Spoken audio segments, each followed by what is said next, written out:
شما هم هر وقت میری کارواش فرداش بارون میاد. این فکر کنم برای همه صدق میکنه. انگار آسمون منتظر کارواش رفتن ماه. به خاطر من دیگه کارواش نمیرم. منم نمیبرم. آره. برای همین بارون نمیاد.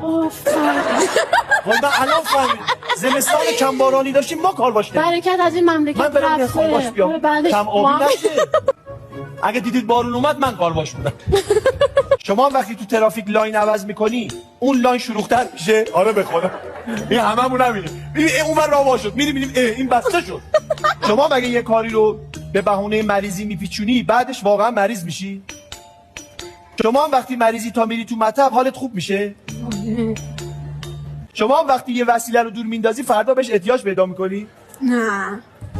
خدا شاهد من. آره بدتر از اون اینه که یه وقتی میخوام برم بیرون مثلا میگم اینو ببرم میگم آخه این به دردم میخوره نمیبرم. دقیقاً همین به دردم میخوره. حالا یه ماینه بودم اینجا.